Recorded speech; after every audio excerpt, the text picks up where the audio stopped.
ఆలోచనలు, నిర్ణయాలు, వారి ఉద్దేశాలు తమ పిల్లలకు వివాహాలు జరగకుండా అడ్డుగా ఆటంకంగా ఏర్పడుతున్నాయి. అసలు లేఖనాలు దేవుని శక్తిని వారు ఎరుగక పొరబడుతున్నారు. వివాహ వ్యవస్థ అనగా ఏమిటి, దాని వెనుక ఉన్న దేవుని ఉద్దేశం ఏమిటి, ప్రణాళిక ఏమిటి అనేది మానవులకు అనేకులు గ్రహించలేక తెలుసుకోలేకపోతున్నారు. దీని యొక్క అర్థము ఏమిటంటే దేవుని వాక్యం అంటుంది, ఆదికాండం 1వ అధ్యాయంలో రాయబడినట్టు దేవుడు మన స్వరూపమందు మన పోలిక చొప్పున నరులను చేయుదము అన్నాడు. దేవుడు తన స్వరూపమందు నరుని సృజించాడు, మరియు అదేవిధంగా దేవుని స్వరూపమందు వానిని సృజించాడు.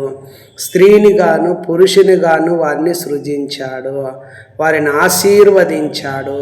ఎట్లంటే ఫలించి అభివృద్ధి పొంది విస్తరించి భూమిని నిండించి దాన్ని లోబరుచుకొనుడి అన్నాడు. కనుక ఇది దేవుని యొక్క ఉద్దేశం, వివాహాన్ని వ్యవస్థలో ఏర్పరచడంలో దేవుని యొక్క ఉద్దేశం.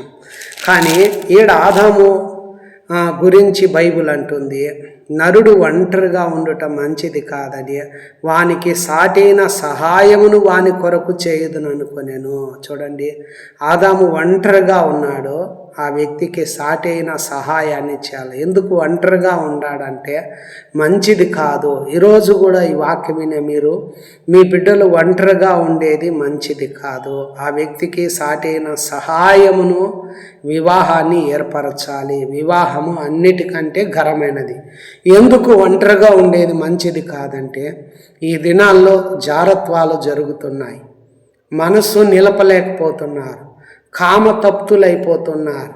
కనుకనే త్వరగా వారికి ఏం చేయాలంటే వివాహాన్ని చేయాలి, వారి కొరకు సాటైన సహాయమును ఏర్పరచాలనేది దేవుని యొక్క ఉద్దేశం.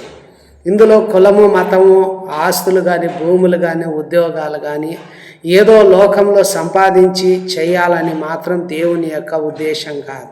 నువ్వు ఏ స్థితిలో ఉన్నావో ఆ స్థితిలోనే సంతృప్తి కలిగి ఉండాలి. ఏ స్థితిలో పిలువబడ్డావో ఆ స్థితిలోనే దేవునితో సహవాసం చేయాలి. కానీ దేవుని యొక్క ఉద్దేశం అంటే ఒంటరిగా ఉండటం మంచిది కాదని ఆదాముకు దేవుడు ఏం చేశాడు తెలుసా? గాఢ నిద్ర కలుగజేసి అతడు నిద్రించినప్పుడు అతని పక్కటెముకల్లో ఒకదానిని తీసి ఆ చోటును మాంసంతో పూడ్చివేశాడు. తరువాత దేవుడైన యెహోవా తాను ఆదాము నుండి తీసిన పక్కటెముకను స్త్రీనిగా నిర్మించి ఆమెను ఆదాము నొద్దకు తీసుకొని వచ్చాడు. చూడండి, ఇది దేవుని యొక్క ఉద్దేశం.